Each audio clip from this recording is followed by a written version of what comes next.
Hello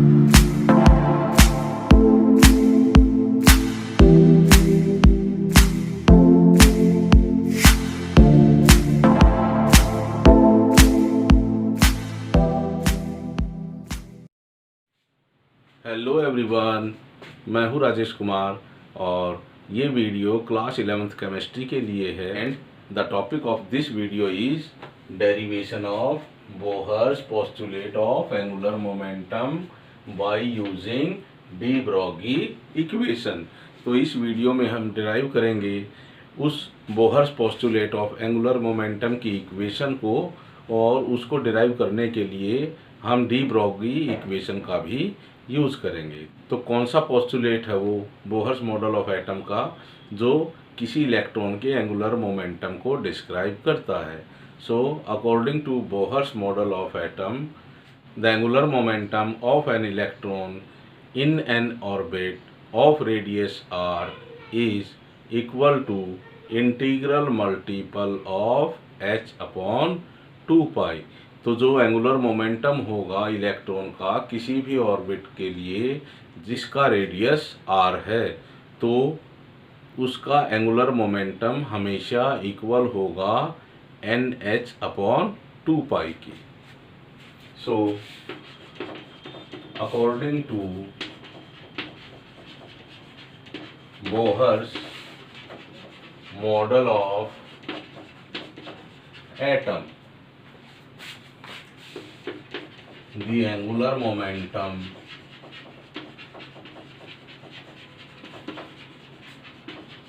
of an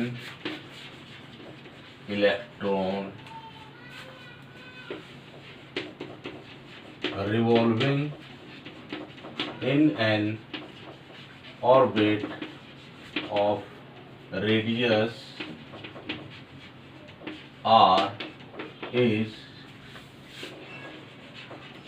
equal to integral multiple of h upon 2 pi। तो कोई भी electron होगा वो जब किसी ऑर्बिट में रिवॉल्व करेगा जिसका रेडियस r है, तो उस इलेक्ट्रॉन के एंगुलर मोमेंटम को हम किस तरह से बताएंगे? mvr is equal to nh upon 2 pi. तो mvr is the angular momentum of electron। तो mvr is the angular momentum of electron, और जो एंगुलर मोमेंटम होगा इलेक्ट्रॉन का which is equal to integral multiple of h upon 2 pi। So the terms used in this equation are m is mass of electron, v is velocity of electron, r is radius of orbit, n is any integer, and h is Planck's constant. तो जो ये हमारी equation है which represent the angular momentum of electron in any orbit of radius R which is equal to integral multiple of h upon 2 pi, इस equation को हम derive करेंगे by using de Broglie equation. तो किस तरह से हम इस इक्वेशन को डिराइव करेंगे?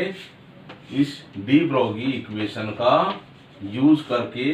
And de Broglie equation is lambda is equal to h upon mv, and v is the velocity of that electron.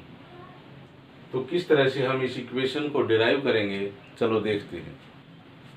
मान लेते हैं कोई इलेक्ट्रॉन है जो इस ऑर्बिट में रिवॉल्व करता है, तो वो इलेक्ट्रॉन जब इस ऑर्बिट में रिवॉल्व करेगा अकॉर्डिंग टू डी ब्रोगी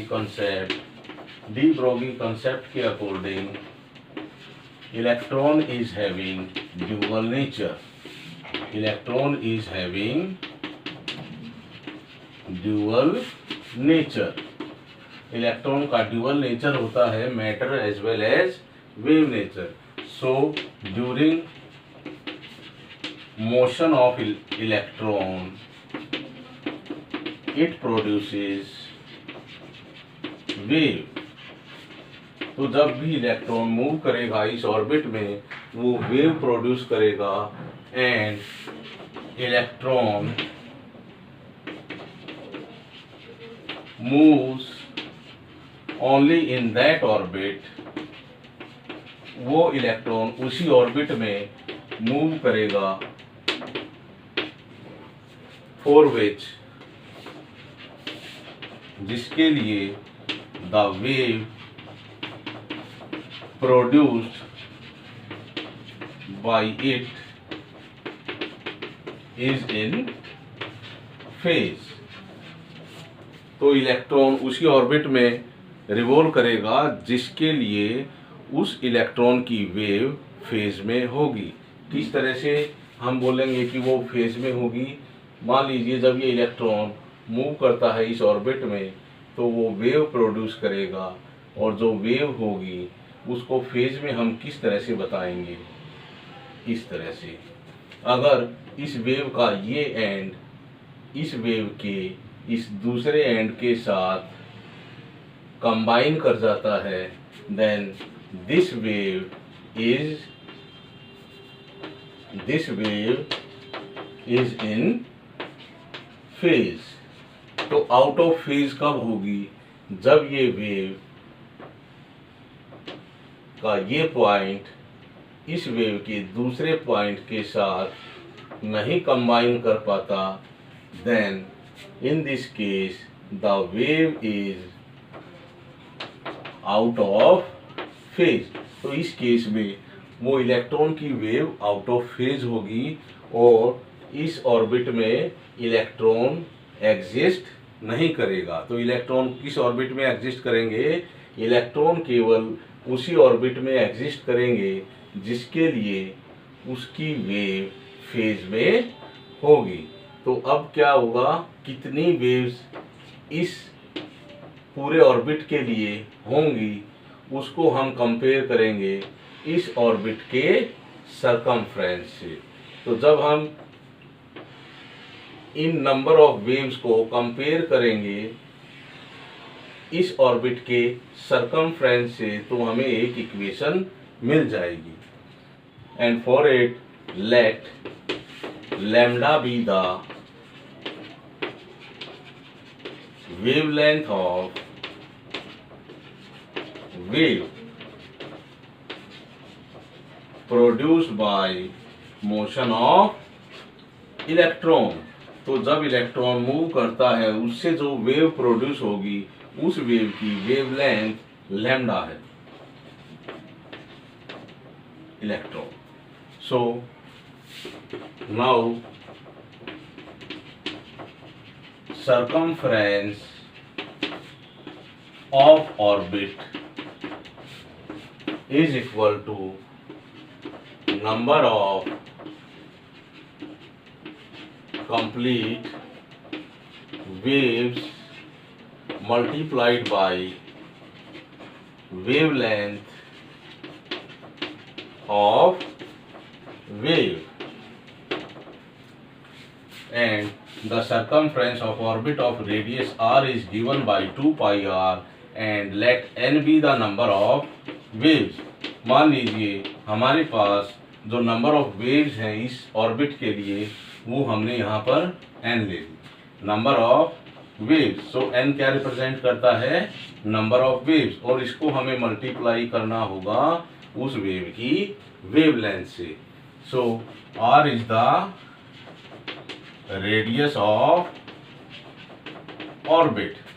Now जब हमारे पास यहाँ लैम्डा है तो इस लैम्डा के लिए हम डी ब्रोगी इक्वेशन का यूज कर सकते हैं। Now from de Broglie equation, तो डी ब्रोगी इक्वेशन क्या होगी हमारी, lambda is equal to H upon M we.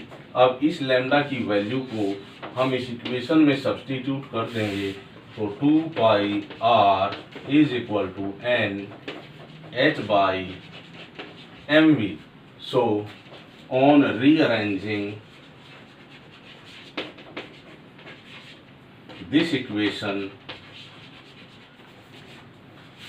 now on rearranging this equation we get the final equation. So that equation is mvr is equal to n into h upon 2 pi। तो हमें ये equation मिल जाती है। And this equation is for Bohr's postulate of angular momentum, and it is the MVR represent the angular momentum of electron in an orbit। किसी भी orbit में उस electron का एंगुलर मोमेंटम है ये, और उस ऑर्बिट का रेडियस क्या है, r,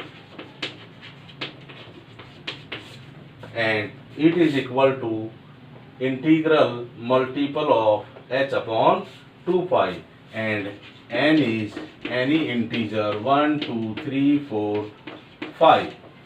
तो इस ऑर्बिट के लिए n की वैल्यू क्या होगी, वो होगी कितनी कंप्लीट वेव्स इस ऑर्बिट में प्रेजेंट हैं। सो 1 वेव, 2 वेव, 3 वेव। तो इस ऑर्बिट के लिए n की वैल्यू रहेगी 3, and n represent the number of complete waves produced by motion of electron in this orbit, and this equation is for angular momentum for an electron which is revolving in any orbit of radius r, and it is equal to integral multiple of h upon 2 pi।